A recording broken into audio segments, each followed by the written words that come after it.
My unfaithful spouse shattered our union. My unfaithful spouse shattered our union. My wife, who is 37, started a new job 4.5 months ago and has also formed some new friendships. As a 36-year-old male, I found them to be quite unappealing.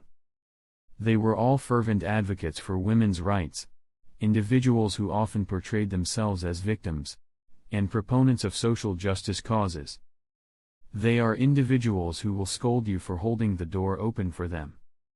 Or perhaps not, as the door swings open for them. There's no way to come out on top. Initially, I found it somewhat amusing, but over the past 2 months, I've observed some unsettling transformations in my wife. We have shared 11 wonderful years of marriage and are blessed with 2 children, a 10-year-old daughter and an 8-year-old son. It escalated increasingly. She would blame me for all sorts of absurdities, suggesting that my very existence was tainted by the historical oppression of women by men. What did you say? No matter what I did for her, the gestures she would typically value suddenly became triggers for conflict. It was utterly absurd. I would strive to remain patient, as these discussions often concluded with me expressing something along the lines of, "But I haven't done anything wrong to you. Is loving you the only thing I should feel guilty about?" It often left her whispering to herself. The following day, she would return, attempting the same approach once more, albeit with a few altered arguments. About 5 weeks ago, I experienced a sudden, intense intuition that something was deeply amiss. She returned late at night without any prior notice, leaving me unable to contact her. She seemed quite intoxicated, and her demeanor was distant and cold. The following day, she would merely brush me off, insisting that I was being overbearing and that I was reading too deeply into matters. This occurred several additional times.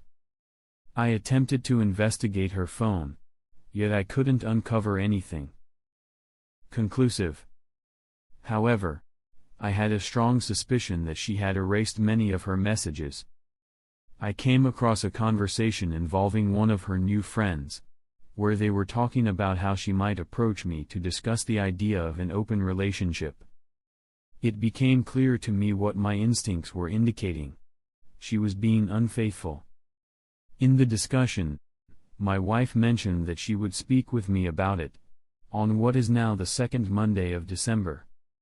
My children are spending time with their grandparents to celebrate Christmas. We had planned to join them today. So, she attempts to initiate this conversation over breakfast, as if it's just a random thought that popped into her head. To inquire about my thoughts on an open relationship? Fortunately, I was ready. I had already begun recording. I had been perusing various discussions here on Reddit, and I realized that there truly seems to be no way to salvage this situation. My ultimate goal is to emerge from this experience with at least a fragment of pride and self-worth remaining. Moving forward, my focus will be on safeguarding myself and the children. I refrained from screaming or yelling. Instead, I shifted straight into a mode of intense, jaw-clenched interrogation. Her confidence was palpable until that moment, but it vanished in an instant when she caught sight of my expression. Who am I, in relation to him? What do you mean by that? Attempts to appear naive, as if she is oblivious to the situation. If you wish to engage in this conversation, please don't underestimate my intelligence and strive for honesty. What's the purpose of this conversation if honesty isn't part of it? What do you mean by that? If you choose to deceive me now, we won't be able to engage in the conversation you desire regarding our relationship. It's clear to me that there's something you're not revealing. So, who is the person you're involved with? She is not me. Oh my God. There's more than one. She, I would prefer not to. Just don't lie, please. Your actions have completely shattered my trust in you. Your dishonesty is evident to me. We can either have an open and honest conversation about this, or I will have to consider ending our marriage. Our marriage concludes at this moment, without arguments, without discussion, without anything. Just divorce. Do you understand? She, however, say it to me. Are you following me? Are you aware that if you choose to deceive me, it will lead to our divorce? Express it. Are you aware that I possess a considerable amount of knowledge already? I can understand you completely. If I discover any deceit, it's the end for us. Express to me that you comprehend. She. I comprehend. She goes on to share details about 2 one-night stands from a night out with her friends. I inquire about their names, whether they are married, and if she took precautions. Both individuals are married and have children. Then she informs me of her intention to sleep with a colleague at work, asserting that she plans to pursue this for her own benefit and that I have no right to control her. What the F? I inquire about the colleague and obtain his name. His wife's name. He is married, yet she claims they are in an open relationship, just as she desires for us to be. She mentioned that she will introduce me to some of her friends, and one of them seems to be quite interested, apparently. What in the actual world? I have encountered this friend, and I wouldn't go near her at all. I make it clear that I'm not interested. I request her phone, and she reveals the pattern needed to unlock it. As she stepped away to the bathroom, I retreated into my office, securing the door behind me. In a moment of chaos, she panicked, pounding on the door, while I took the opportunity to run recovery software on the phone to retrieve deleted content. 30 minutes later, I was confronted with a trove of distressing evidence. I additionally set up a surveillance application from a web-based provider. Upon my emergence, I handed her the phone and instructed her to depart. She engaged in extensive arguments, while I limited my replies to just single words. She appeared completely unrepentant throughout the entire situation, shouting at me that I was being controlling, restricting her like men have always restricted women. That I never loved her, that she had every right to do this, that she expected me to simply accept this, that it wasn't a significant matter. And so on. I remained silent, barely uttering a word. Really. I packed her belongings as she paced around, shouting at me. I found myself at the front door, waiting in silence until she finally ran out of steam. Ultimately, she hesitantly made her way to her parents' home. As she descended the stairs, I remarked that she was now free to embrace her independence, no longer bound by my influence. My attorney will reach out in January. As she pivoted to reply, I swiftly shut and secured the door. I observed her engaging in conversation about it with her friends. They spoke of her strength, insisting on her right to demand what was hers, affirming that she deserved far better than me. That it was mere empty threats from me, that I wouldn't follow through. You want to wager on that? What truly concerned me was the way they suggested to her that she could simply claim I was abusive if necessary. One of them recounted how she had manipulated her ex-husband, taking everything from him by making accusations of abuse. I have ordered cameras to install at my house. I realize now that I need to document everything.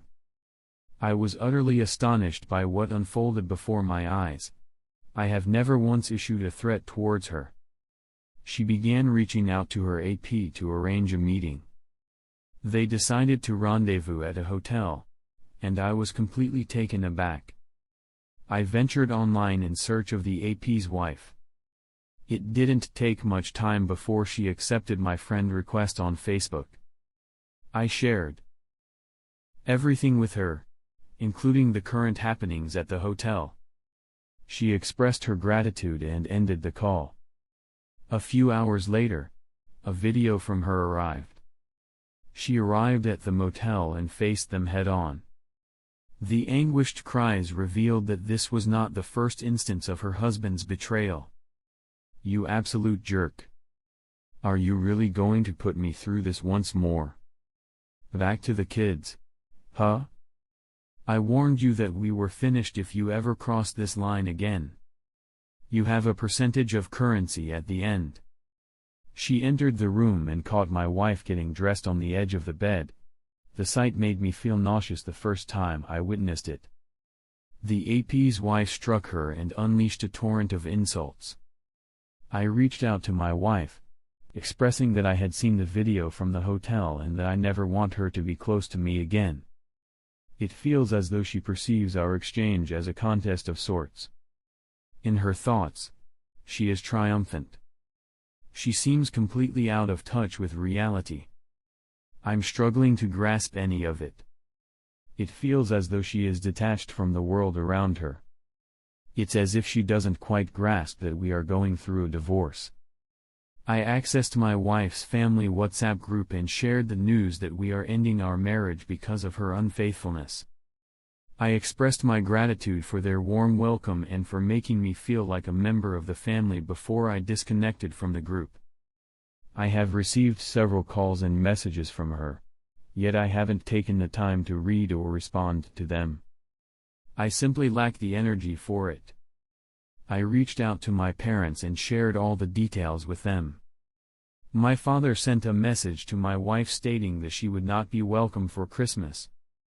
I'm currently at my parents' place, and I've had a conversation with my boss. He's granted me time off until mid-January to get everything sorted out. I have been observing my wife's increasingly frantic conversations with her new friends. I doubt my wife has fully grasped the reality that she has lost her family, that her marriage has come to an end, and that her new friends and her affair partner are not genuinely concerned for her well-being. She has inundated me with messages and even appeared at my parents' house, insisting on being allowed to celebrate Christmas with us. My father warned that he would contact the authorities if she didn't go. At this moment, I'm searching for divorce lawyers, pouring my heart out in tears. It seems I've been in a state of disbelief, yet the anguish has struck me profoundly since my arrival at my parents' home.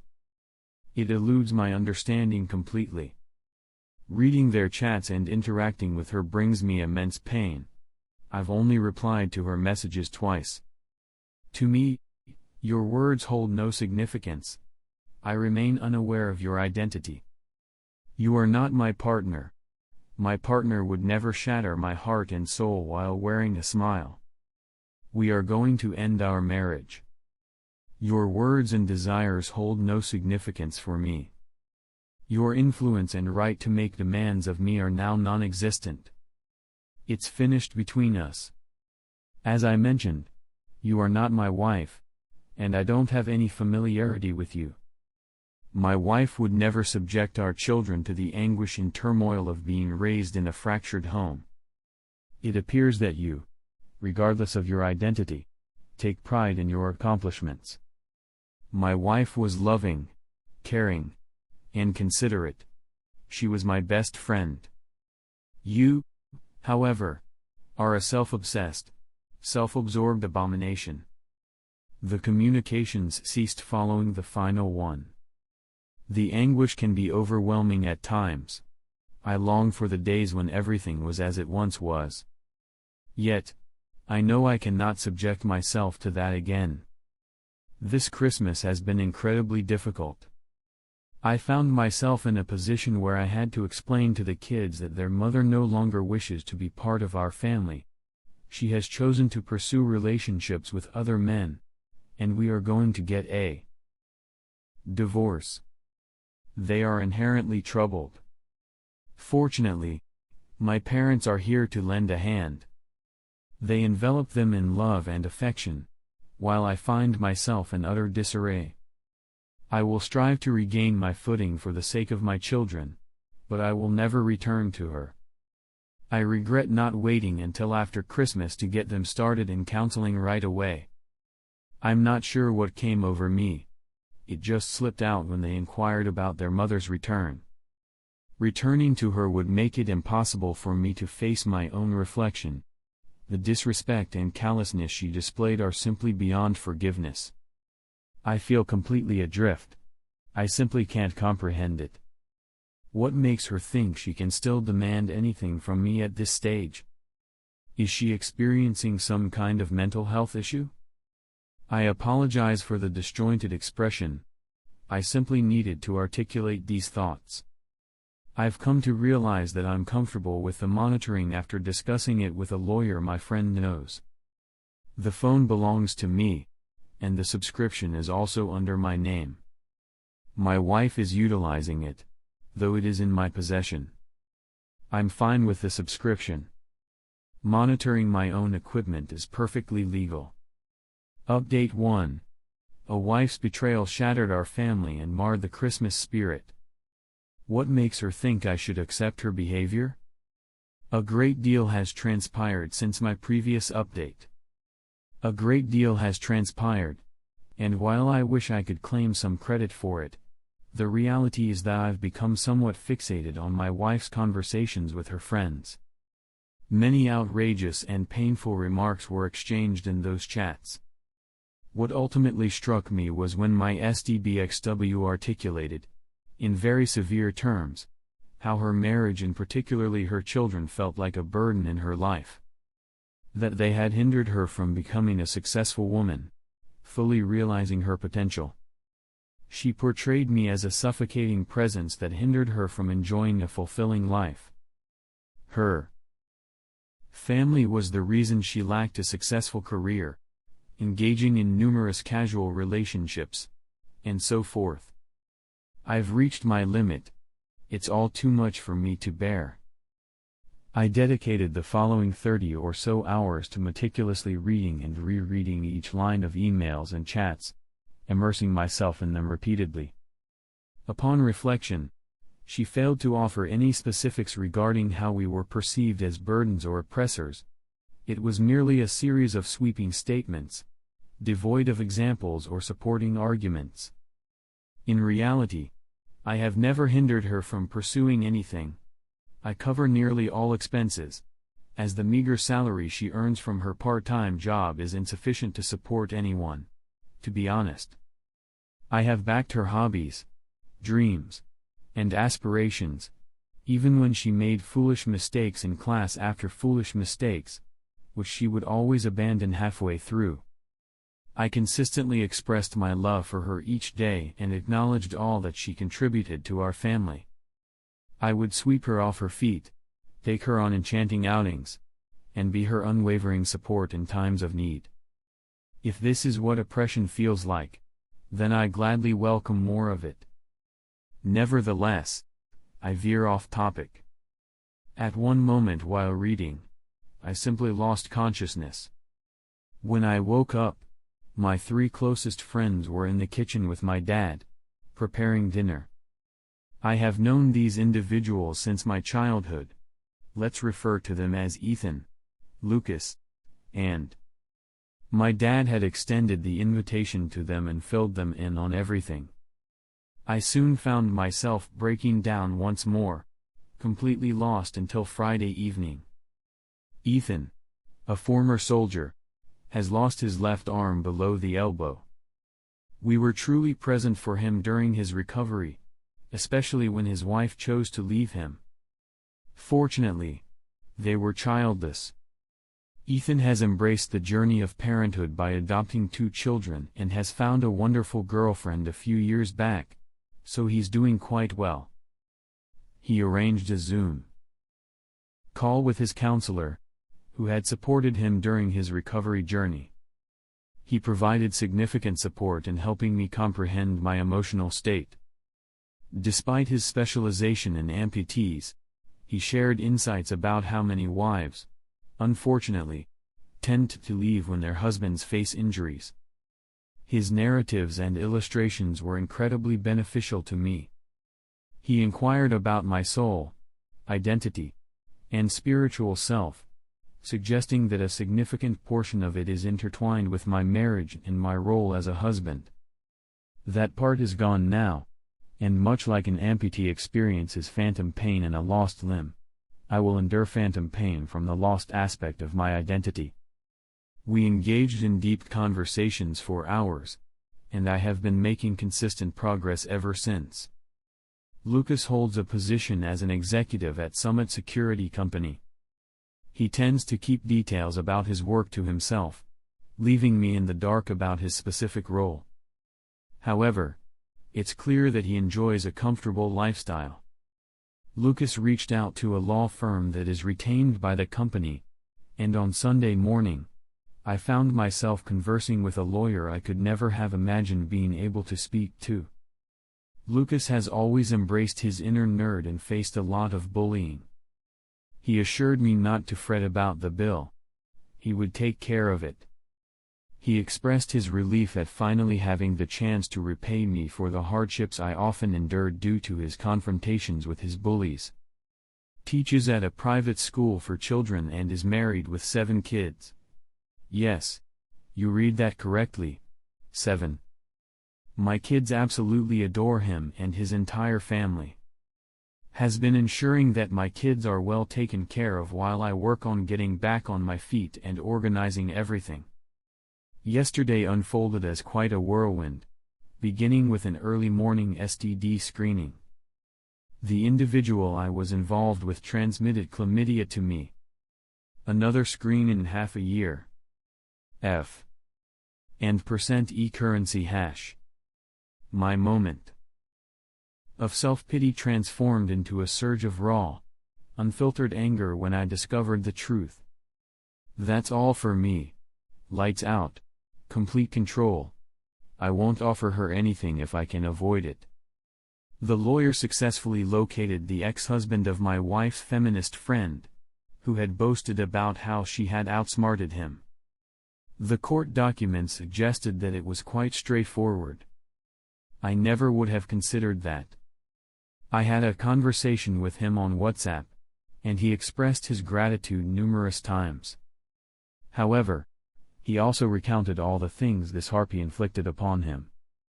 Now I understand what to anticipate from my soon-to-be ex-wife. It was utterly revolting. I stood poised for a confrontation. Following our conversation, I am gearing up for battle.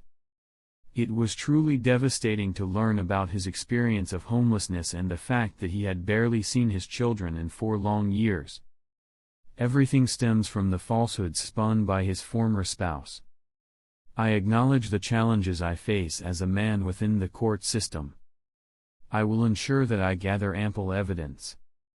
My attorney recommended taking proactive measures through a restraining order because of her hostile and derogatory remarks about men, particularly for the well-being of our son. Growing up in a household with a parental figure who openly expresses anti-male sentiments is undoubtedly very harmful. I am pursuing full custody. I informed the lawyer to proceed. She anticipates that the restraining order will be served today. I had a Zoom call with my soon-to-be ex, noting that she hasn't contacted me at all since she came to the door to confront my dad.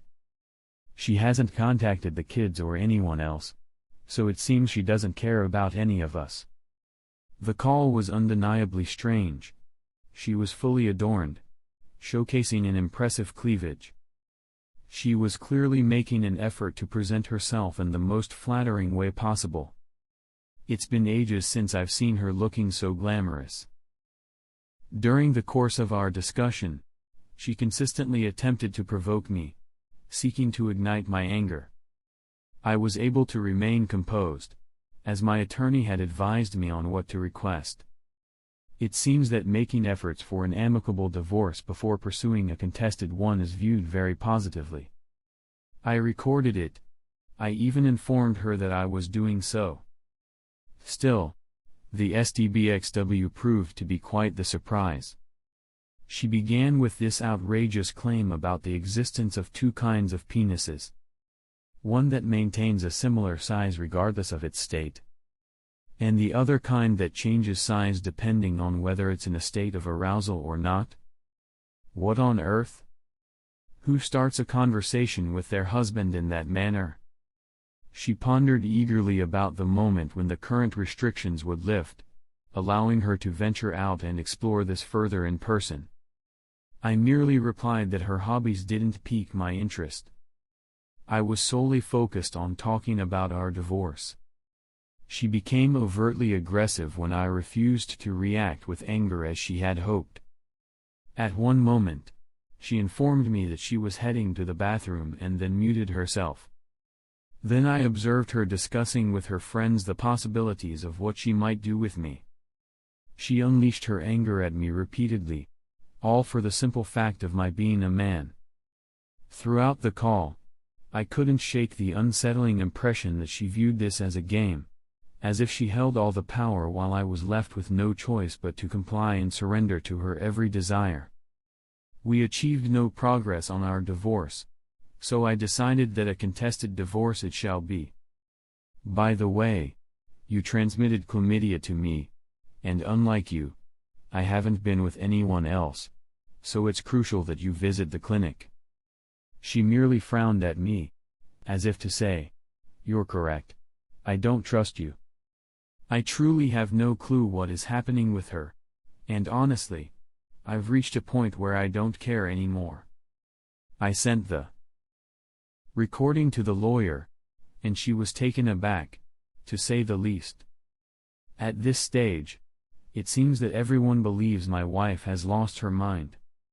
Perhaps she is. As the owner of her phone and the subscription, I can utilize the chat logs in court. It appears that monitoring my own device is entirely legal, allowing me to access the information as needed. Following our conversation, there was a flurry of activity among the harpies, but I was ultimately able to set it aside. I no longer care what they discuss. The attorney is assured that victory is within our grasp, provided there are no undisclosed details on my part. So here we find ourselves. The ache lingers, yet I can now perceive it as a mere echo of what once was. I have let go of self-pity and am now pursuing my goals with fierce determination, leaving no room for hesitation. I must ensure the safety of myself and my children. I am doing well, and my children will be okay. I will ensure they receive therapy as often as they desire.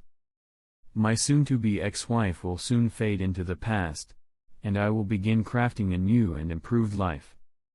I discovered today that she was aware of the chlamydia and sought treatment, yet chose not to inform me. Ugh. She shared a light-hearted moment, joking and laughing with her new friends about it. F.K. Update 2. A cheating wife has shattered our family and ruined Christmas. What makes her think I should accept her behavior?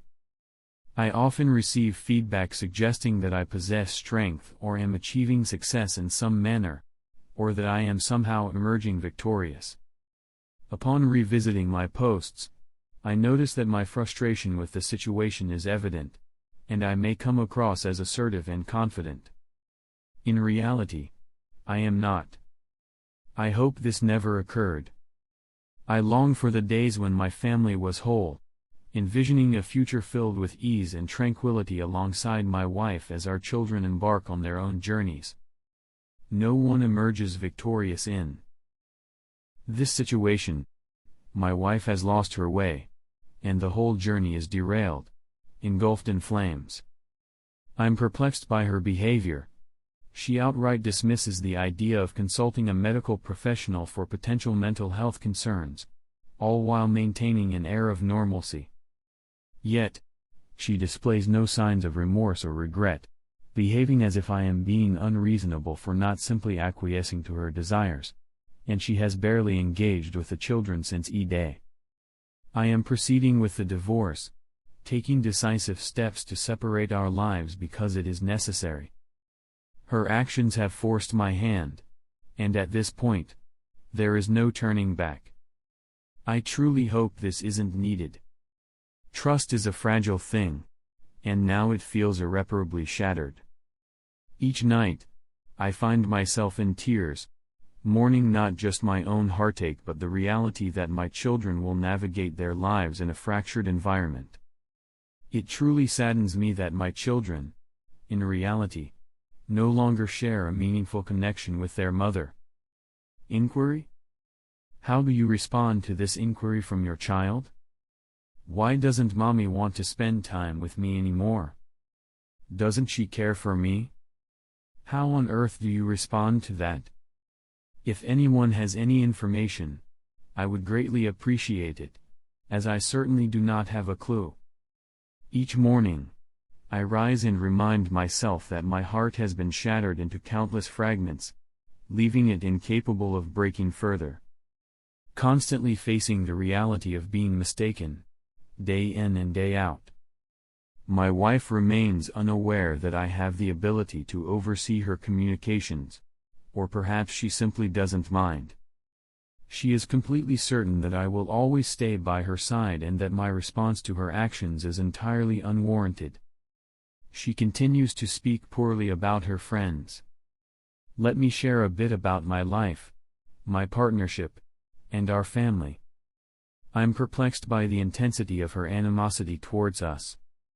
We have not engaged in any of the actions she claims we have taken against her friends. Previously, I noted that my lawyer successfully obtained a temporary restraining order against her. A hearing took place yesterday morning, and as there were no new direct threats, it was not extended. My attorney recommended leveraging the fact that she knowingly infected me as a means to persuade her to consent to an undisputed divorce.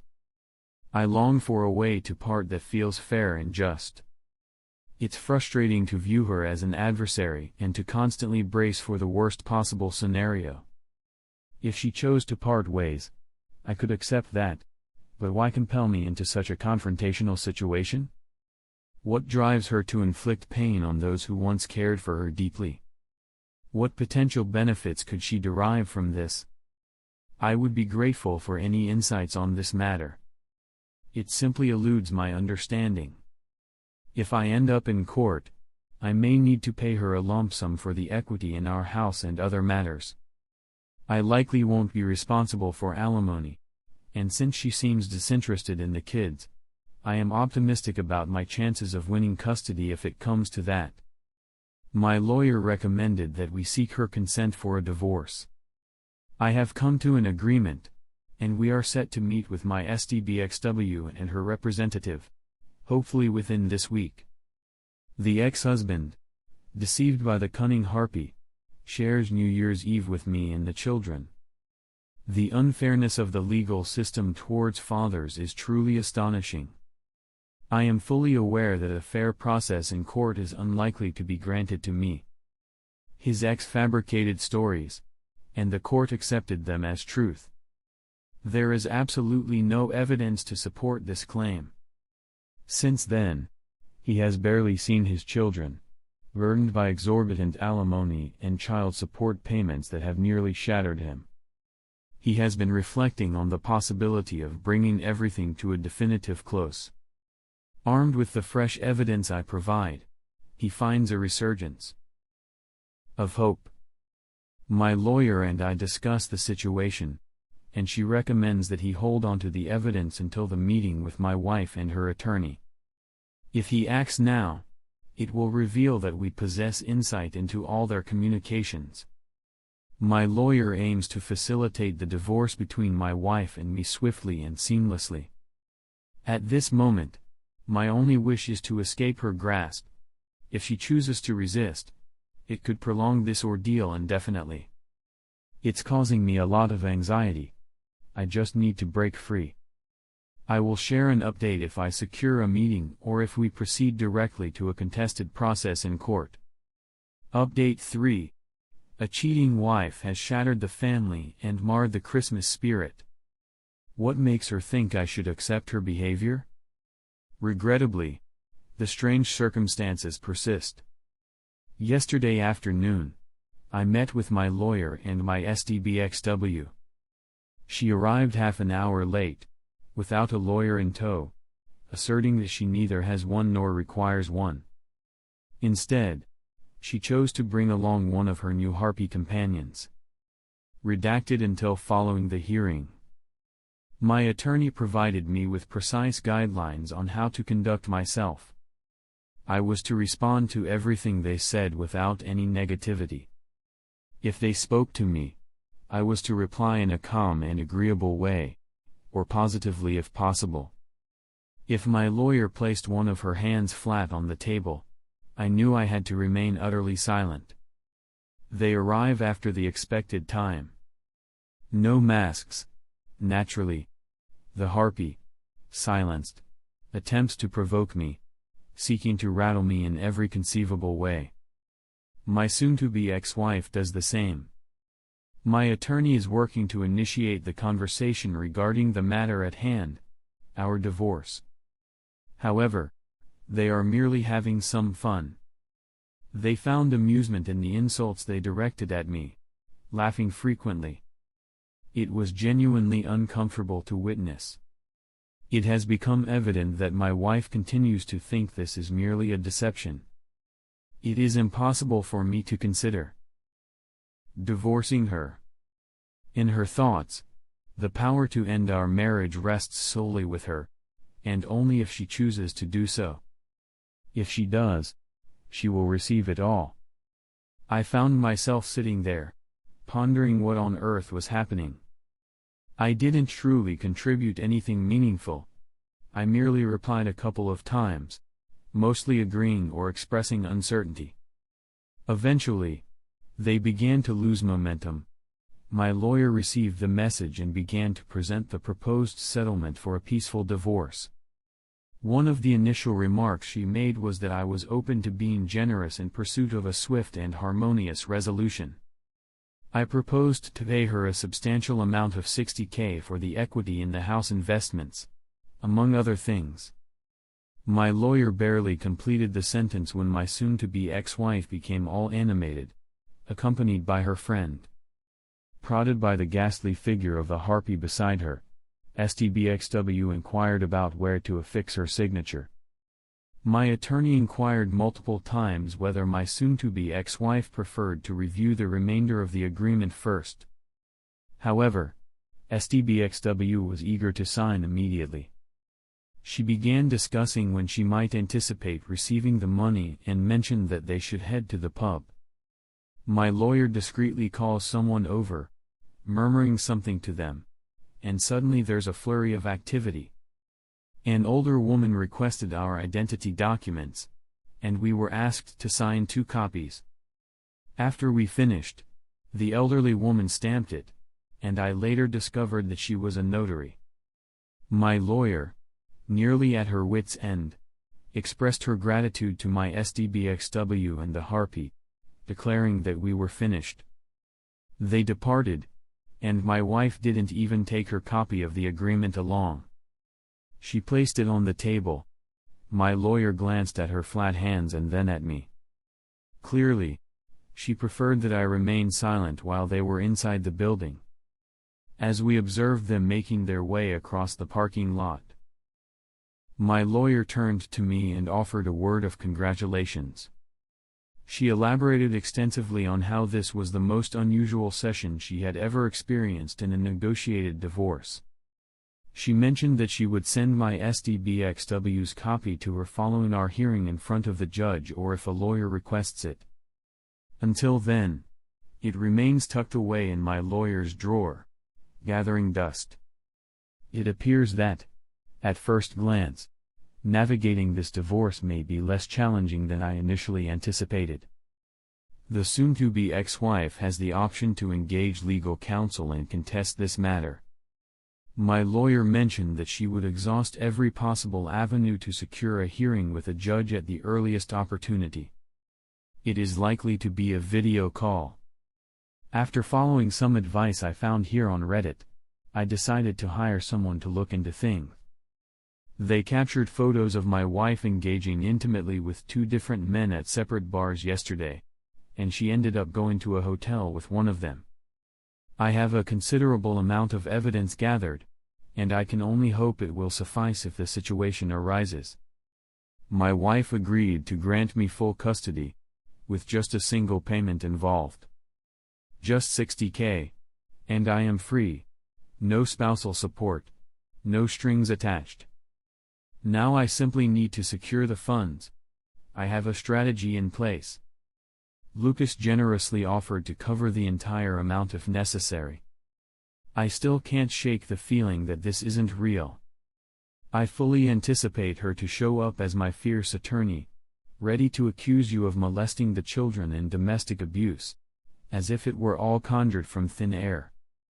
The attorney advised me to maintain a discreet presence, cover all my usual expenses, and avoid causing any disturbances whatsoever. The suggestion is to refrain from communicating with anyone familiar to both of us. Simply remain in place and be patient. Refrain from engaging in any responses. Maintain a complete lack of initiative until the hearing occurs. All that remains is to exercise patience and hold on to hope for a favorable outcome. Update 4. A cheating wife has shattered our family and marred the Christmas spirit. Why does she expect me to be okay with her behavior? So yesterday was the hearing. I am basically divorced. It will take 4 to 6 months for the paperwork to be official, but at this point there is basically nothing anyone can do to change the outcome. The only option is if my wife and I together stop it. I am so effing tired. I haven't slept in, I don't know how many days, so if I am a bit all over the place, I'm sorry. I just need to get this all out. I need to vent. Hopefully I can get some sleep after I type it out. My awesome lawyer got me an early hearing, just 12 days after submitting the paperwork. No doubt she called in some favors on this one. I am getting off track. From the weekend up until today has been insane. Friday morning a whole bunch of police officers knocked at my door with a warrant to search the house. I was very confused. I was worried about the kids, so I asked if I could bring the kids outside while they did their search. Thankfully, they agreed to that. They didn't really tell me much, but I did get a copy of the warrant. I was so shaken up I couldn't really make any sense of it. I guess everyone that said that my ex-wife's behavior was probably drug-related is safe to say that is at least a factor in this. The cops said about completely trashing my house. I called my lawyer, and she talked to them, but the warrant was valid, so there wasn't anything that could be done at the time. I didn't think about it when it happened, but I have cameras everywhere now, in case I wrongfully get accused. I have video and sound of everything. I could possibly make a claim later if I want to. To be honest, I don't really know if I have the energy or will for that. Maybe I just put a line over it and move on. I didn't know it then, but my ex and her 3 harpy friends drove my car while high and drunk and crashed into a house at high speed. They were all arrested, all of them drunk, and they all had drugs in and on their bodies. They were pretty roughed up by the crash. The one in the passenger seat is in critical condition. They don't know if she will even make it. The lead harpy, let's call her Henrietta. She is the one that bragged about screwing over and lying about her ex-husband in court. Let's call her ex-husband Gabriel. Gabriel and I have become really good friends. I'll get back to him. Thankfully they didn't find anything from the search. I gave my statement that my ex doesn't live here anymore. She lives with her parents. I don't know what she is doing. No, I didn't give Victoria permission to drive my car, etc. When I got back in the house, I just broke down. Everything was completely trashed. It was just the last straw, I guess. The only thing I could think of was to call my dad, who brought me and the kids home to stay with my mom. Dad then got a whole group together, 26 friends and relatives. While I was sobbing on the back porch, eating my mom's amazing comfort food, feeling sorry for myself, they completely cleaned and fixed my entire house. They did every single room, clothes, dishes, and furniture, even washing the ceiling and walls. It's never been this clean. They even fixed all the little things, like loose door handles, etc. I just couldn't believe they would do such a thing for me. I have no idea how I can ever repay them. I went from suicidal to feeling pretty good over the weekend, thanks to them. Authorities discovered additional drugs at Henrietta's residence, and her boyfriend was absent. There was no babysitter present, leaving the children unattended. On Saturday, Henri secured temporary emergency custody after presenting the judge with the chat logs, following the kids being taken by CPS. With the added factors of neglect and the presence of drugs, he secured custody with relative ease. Henri is absolutely thrilled. He has barely spent time with his kids over the past 5 years. He was in the midst of gathering funds to take on Victoria in court when this occurred. He still has to appear in court to finalize it, but the chances look quite promising at this stage. It seems that everyone believes Victoria is destined for a stint behind bars. If her friend doesn't pull through, it could be a serious situation. Following that, he will seek child support and compensation for everything Victoria put him through. He doesn't anticipate much from this, however. Honestly, I believe he prefers not to squander his time battling in court. He desires to be present for his children and ensure they enjoy a fulfilling life. It is evident that Victoria has shown considerable neglect towards them. Lucas has truly been a champion, arranging for Henri to secure a rental apartment through a friend. I have come to understand that my knowledge of Lucas's personal and professional life is almost non-existent. I plan to address that issue. Regardless, I veered off course once more. Victoria gripped the wheel tightly as she veered off the road and crashed into a house.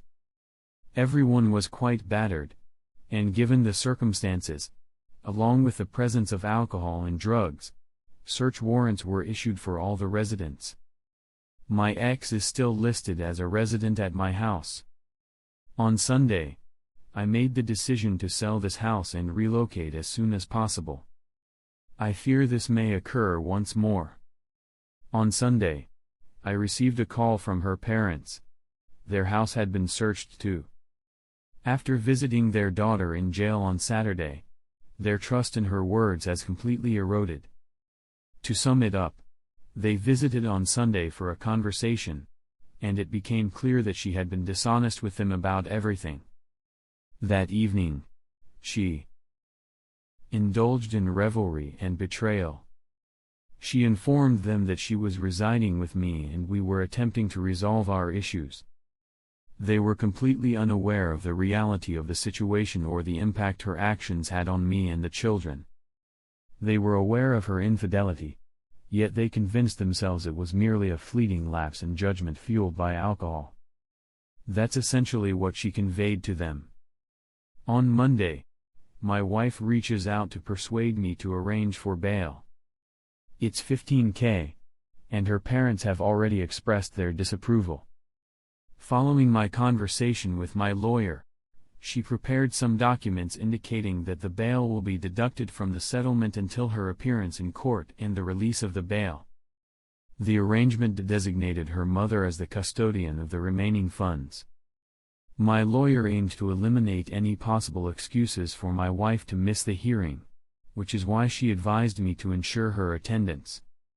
She had no real option and ultimately put her signature down. She was set free on Monday afternoon. According to her parents, she declined to adhere to the conditions they set for her to remain in their home. Expressions such as ceasing drug use, dedicating oneself to rehabilitation, embracing an open everything policy, and distancing oneself from negative influences are prevalent. It seems she chose to leave their home on Tuesdays to spend time with some of her new acquaintances. She failed to appear for the hearing, and after presenting the judge with all the evidence, including the events of the weekend, I secured full custody. The settlement aligns with the agreement we established. It was swift, just 30 minutes, yet the process through the paper mill will span 4 to 6 months. However, in truth, it has been completed. At this point, it seems that nothing can be done to halt the situation. That brings us to today. I found myself unable to sleep. Everyone was offering their congratulations and treating me as if I had achieved something monumental. Yet, it certainly doesn't seem like I've achieved anything worthwhile. This is simply heartache. My love for my wife remains unwavering. I understand that it has come to an end, and there is truly no turning back now. She remained my best friend, my soulmate, until recently, and even though I sense that my love for her has been deeply hurt, it remains present. And it aches intensely. There are no winners in this. I lose, my wife loses, and my kids lose. I find it difficult to articulate my feelings. It seems as though I'm being prompted to commemorate the loss of both my legs. However, due to my decision to act, one of my legs might be amputated below the knee, while the other has already been severed above. When people congratulate me, it feels somewhat akin to receiving praise for merely salvaging half of a kneecap, while losing both my legs. Sleep eludes me, and when it finally comes, I am haunted by nightmarish visions that jolt me awake, drenched in a cold sweat. I apologize for venting a little here. Today, I received a call from the hospital informing me that my ex is hospitalized. I remain her emergency contact, and she continues to be covered under my health insurance. An altercation has occurred. She has lost several teeth, sustained a broken jaw, and will require a few days of observation. I arrive with her parents, only to discover that some of her new friends have hurt her quite severely.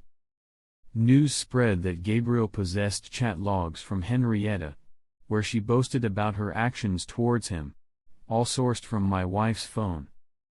It was presumed that my wife had handed the logs over to Gabriel. This led to them assaulting her and forcing her out. Incredibly, she still doesn't realize that I can monitor her phone. I will continue as I have been, covering the insurance, her phone, and so on, until I finally have the papers in my possession. Until then, I won't truly believe it until I can see it right in front of me. She finds herself with nothing at this moment, and she inquired about the possibility of returning home. I firmly stated that there was absolutely no chance. Her mother refuses to give her any money unless she gets clean and maintains her sobriety for a minimum of 1 year. They extended an invitation for her to reside with them under the same stringent conditions as before. If she doesn't accept, I can't envision how she will cope. For the first time, I've witnessed a hint of regret from her since this all began, yet it seems to be a regret tied to the realization that she can no longer sustain her wild behavior. She expressed that she was sorry for ruining everything, but I doubt the sincerity of her words. She barely met my gaze while I was present. Witnessing her in this state was painful. I had an overwhelming urge to shield her. However, she is an adult, and her actions are both dangerous and unpredictable, prompting me to prioritize the safety of my children. Aside from that, she made no inquiries about the hearing or the state of her critically injured friend. She simply sat there, appearing quite irritated. I still can't grasp this. She has lost it all. She has shattered her family and inflicted significant pain on many individuals. And for what purpose? a thrill and a bit of spontaneity and intimacy. I am going fully no contact until she has maintained her sobriety for an extended period. I simply cannot handle all this chaos. Update 5. A cheating wife has shattered our family and marred the Christmas spirit. What makes her think I should accept her behavior? Many individuals have reached out to me for an update. I intended to share something yesterday, but I simply lacked the energy to do so. I find myself feeling quite down and overwhelmingly fatigued. Sleep eludes me most nights, and when it finally arrives, it brings with it a torrent of nightmares. The kids are improving, and my dad is truly remarkable. I can't imagine my life without him. This weekend, we ventured to his cabin for some skiing. Just him, the kids, and me. It was a wonderful experience. I have virtually no communication with my former partner. I had a conversation with one of her harpy companions, the individual who was in critical condition. She awakened, yet her condition was dire. I spoke with her nurse, who expressed sorrow that no one had taken the time to check on her during her stay. Her family had been contacted, yet they chose to turn their backs on her. I have concerns that the individuals who assaulted my ex might target me and the children, so I reached out through the nurse to request a conversation with her, and she consented. I understand I probably shouldn't, but I felt compelled to inquire about what had transpired since my wife began working with them. She began by inquiring if I was interested in a certain offer for 20. Well, that was certainly not uncomfortable in any way.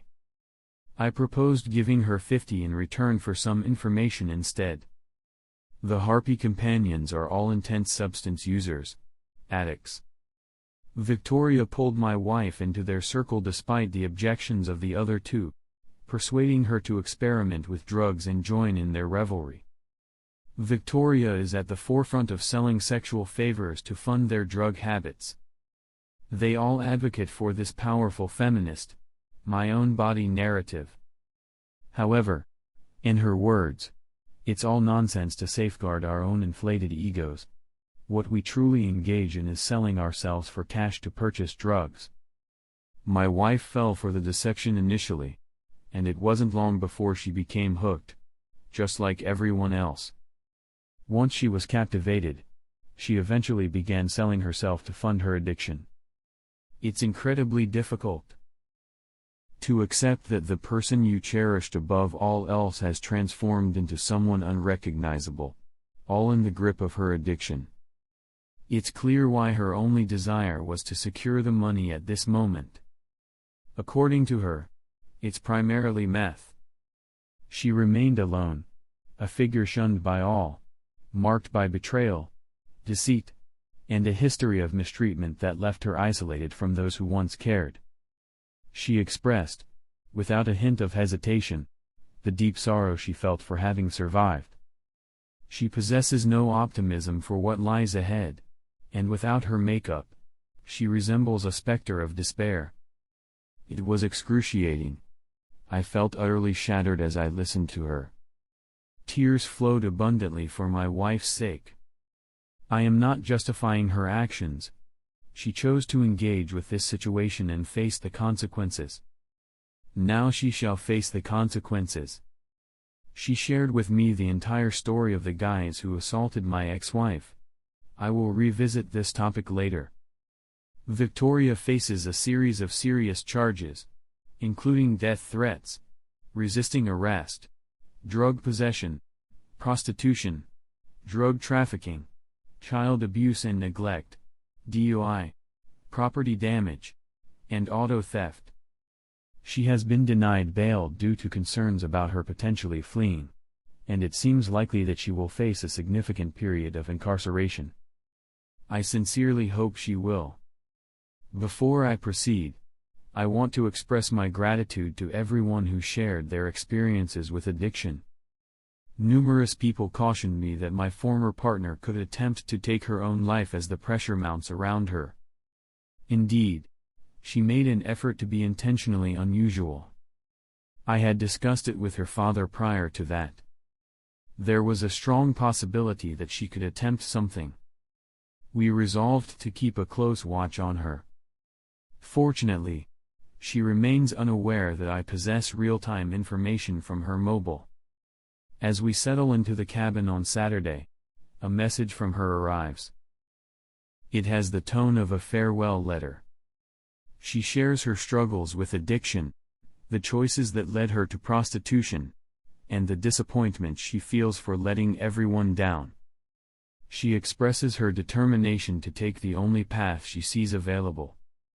Without hesitation, I reached out to her father, armed with the knowledge of her location from my mobile monitor.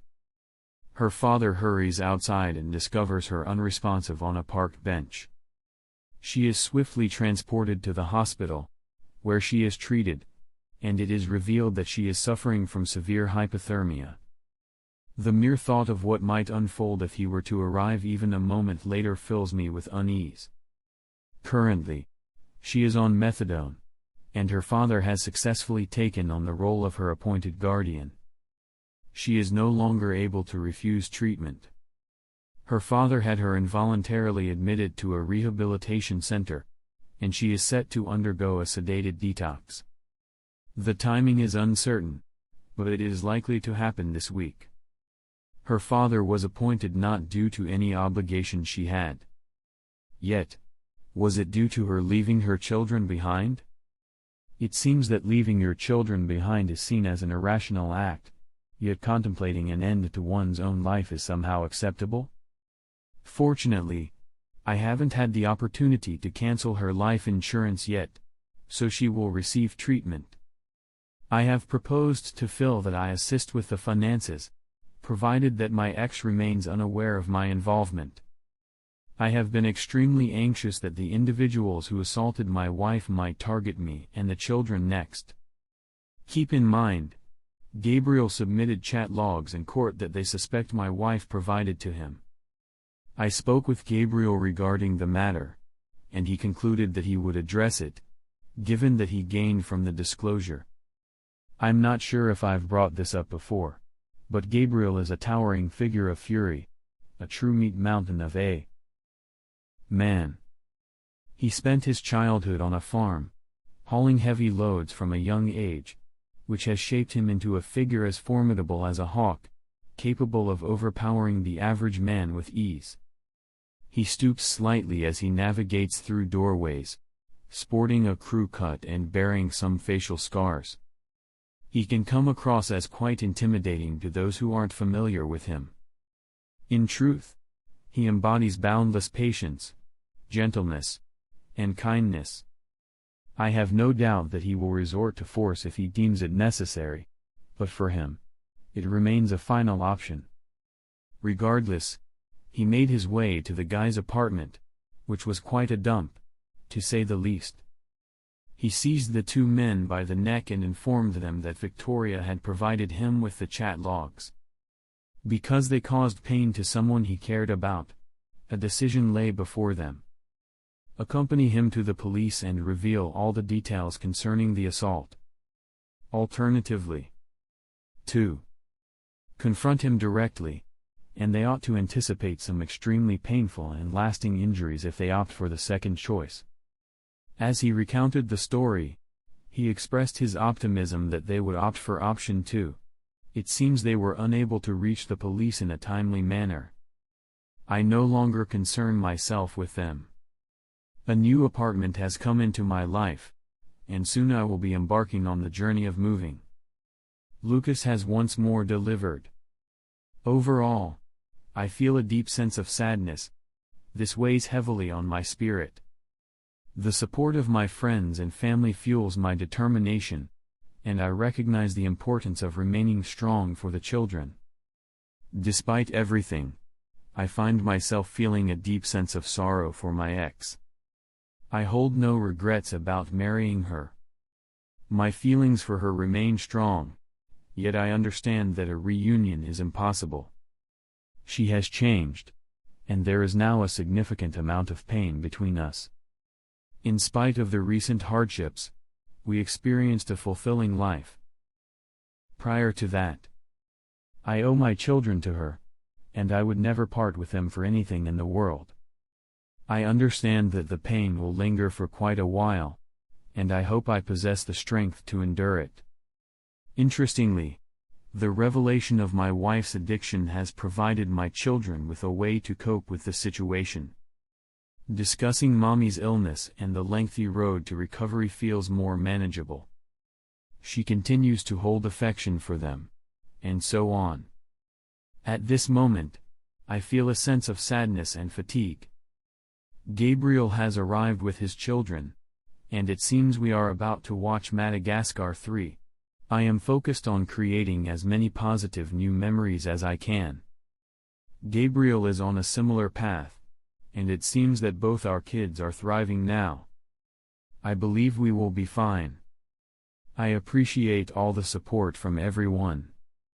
I believe this will be my final post here. In the latest turn of events, a wife's betrayal has shattered the family and cast a shadow over Christmas. What makes her think I should accept her behavior? My former partner has passed away, which feels strange considering it happened while they were in rehab. It's unclear how she managed to obtain the drugs. It seems she must have taken them while inside somehow, yet the mystery remains. No one truly knows how. A doctor suggests that she may have ingested a bag or similar object, which then ruptured. I will no longer be sharing updates or responding to comments. I appreciate all the insightful suggestions and comments from everyone.